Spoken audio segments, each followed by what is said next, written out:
Muito obrigado, Sr. Presidente. Senhoras e senhores deputados, trazemos hoje a este Parlamento dois projetos que visam concretizar compromissos assumidos no combate à precariedade e à desregulação dos horários de trabalho. E fazemos-lo por razões essenciais. A primeira é a importância e a centralidade que damos a esta matéria. O combate à precariedade é uma prioridade da democracia e é um dos cimentos da atual maioria. No último ano e meio, o número de desempregados teve uma redução significativa e inédita, mesmo que a existência de 450 mil pessoas registadas como desempregadas seja ainda insuportável. A estratégia de recuperação de rendimentos contribuiu para dinamizar o consumo interno e acelerou a recuperação económica. Temos uma taxa de crescimento de 2,8% e foram criados 150 mil empregos.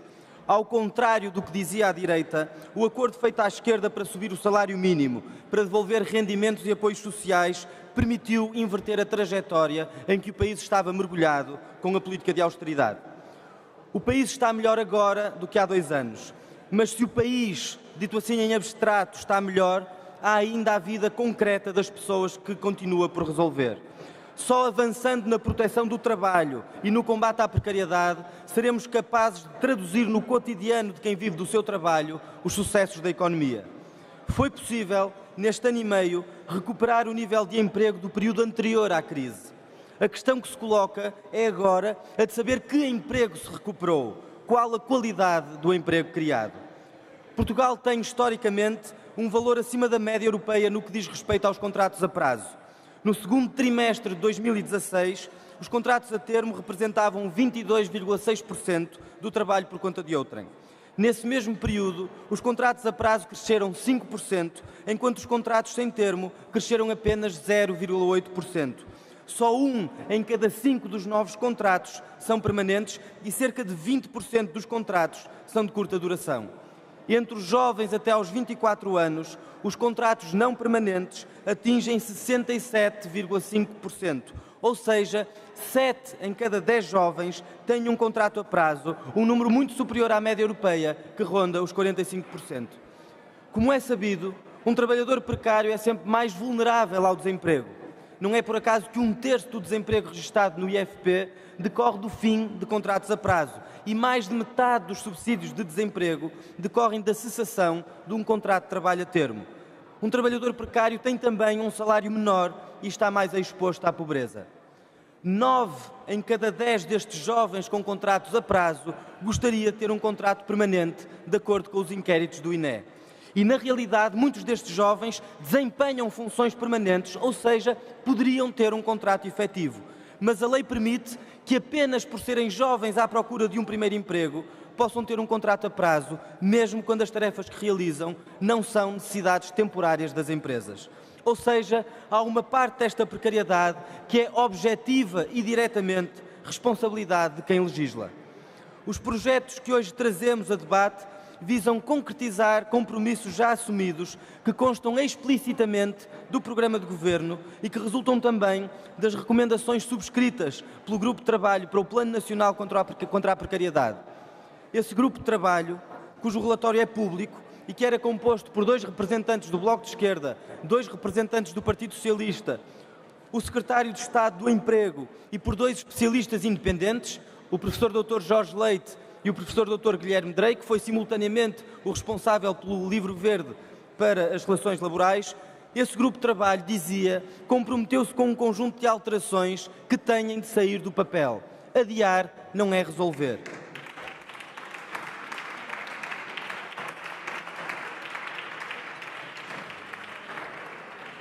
O primeiro projeto que nós aqui apresentamos pretende combater o abuso que tem existido na utilização dos contratos a prazo. De acordo com a lei, um contrato a termo só é admissível, e cito o artigo 140 do Código de Trabalho, para a satisfação de necessidade temporária da empresa e pelo período estritamente necessário à satisfação dessa necessidade. O princípio é razoável e impediria por si só que houvesse tarefas permanentes a ser desempenhadas por trabalhadores a prazo. O problema é que a esta disposição legal foi acrescentado um outro ponto, no mesmo artigo, cuja única intenção foi criar uma janela através da qual todo um mundo de exceções a este princípio passaram a ser admissíveis. O número 4 desse artigo 140 consagra os buracos negros onde, basicamente, o princípio da lei não se aplica. E são 3 as alíneas previstas para haver contratos a prazo, mesmo para funções que não são temporárias. Se estivermos a falar de jovens à procura do primeiro emprego, se estivermos a falar de desempregados de longa duração e se estivermos a falar do lançamento de uma nova atividade ou, o que é ainda mais perverso, de um novo estabelecimento da mesma empresa, até 750 trabalhadores.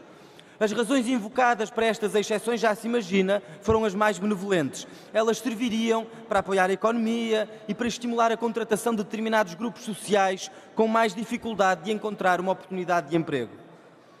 Que haja políticas de emprego para apoiar o início de uma atividade económica. Deputado, peço-lhe para interromper só por um segundo para pedir silêncio na sala, que está muito ruído. É impossível ouvir o que o orador está a explicitar. E, portanto, pedi aos senhores deputados que estão de pé nas diversas bancadas que se sentassem ou então que saíssem da sala para que a intervenção possa prosseguir normalmente. Há grupos de deputados em pé e convinha que houvesse grupos de deputados sentados. Muito obrigado. Pode continuar, Sr. Deputado. Obrigado, Sr. Presidente. Dizia eu que a existência de políticas públicas para apoiar o início de uma atividade económica ou o emprego de jovens ou desempregados faz todo sentido. E, aliás, existem, devem continuar a existir e só pecam quando não são mais exigentes e seletivas nas contrapartidas que requerem às empresas que são apoiadas.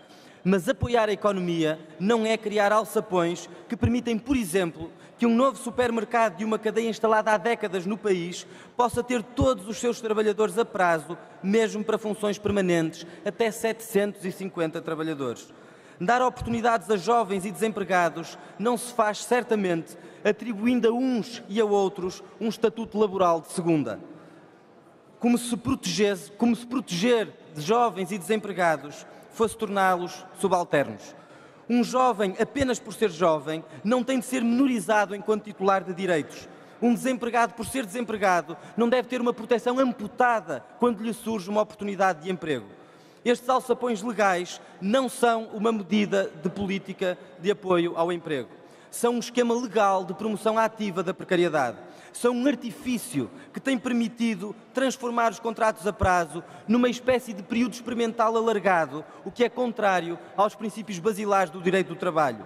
São uma forma de discriminação negativa dos jovens. São um estratagema oferecido às empresas para perpetuarem a precariedade e é por isso que têm de acabar.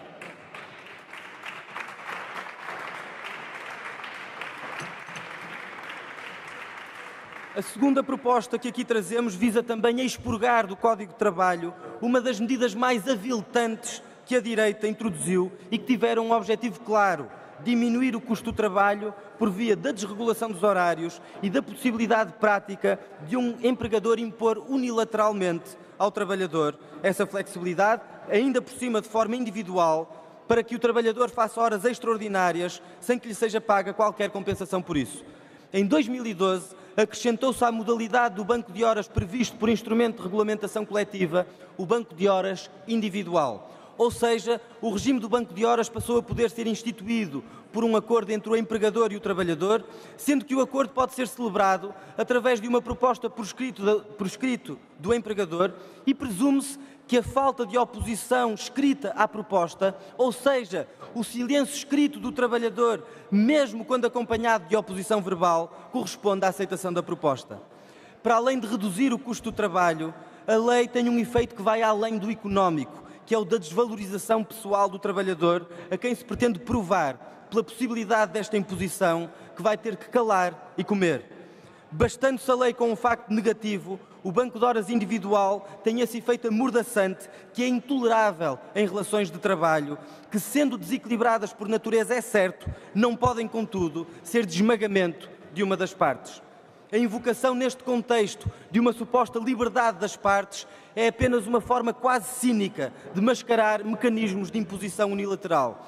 A figura do banco de horas individual e da adaptabilidade individual, que é a sua irmã siamesa, subtraem a flexibilização de horários a qualquer negociação coletiva e são a expressão de um despotismo patronal que não deve ter acolhimento no nosso ordenamento jurídico.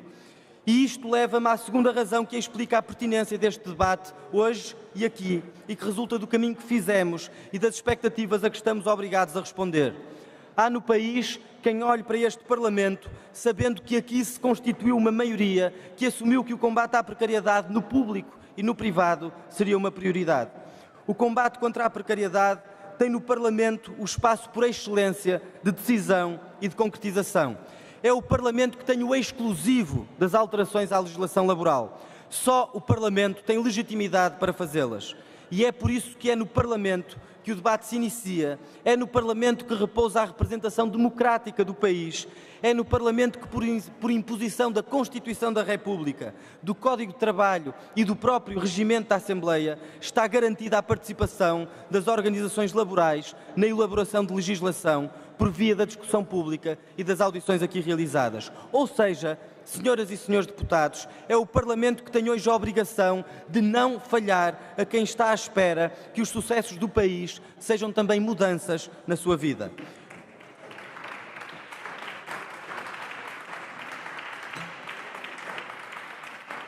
O programa do 21º Governo Constitucional identifica a necessidade, e cito a página 26, de revogar a possibilidade introduzida no Código de Trabalho de 2012 da existência de um banco de horas individual por mero acordo entre o empregador e o trabalhador. O programa de Governo indica ainda na página 24 o compromisso, e cito o programa de Governo, da revogação da norma do Código do Trabalho que permite a contratação a prazo para postos de trabalho permanentes de jovens à procura do primeiro emprego e desempregados de longa duração. E acabei aqui a citação do programa de Governo. Os projetos que hoje discutimos concretizam estes compromissos que estão inscritos no programa de Governo que foi apreciado por esta Assembleia. Resultam também de um trabalho de profundidade feito ao longo de meses, que envolveu o Bloco de Esquerda, o Partido Socialista e o Governo, e cujo relatório desse trabalho é público. Esses programa de Governo, o relatório do Grupo de Trabalho, são os acordos públicos que existem em matéria laboral. Nenhum veto patronal, nenhum congelamento deve sobrepor-se a estes valores e a estas prioridades que são o fundamento da atual maioria. Este é, senhoras e senhores deputados, o tempo de respondermos por aqueles que representamos, pela maioria do país, por quem quer ser respeitado no seu trabalho. São esses e essas, não nos esqueçamos, o fundamento do nosso mandato. Muito obrigado. Muito obrigado, Sr.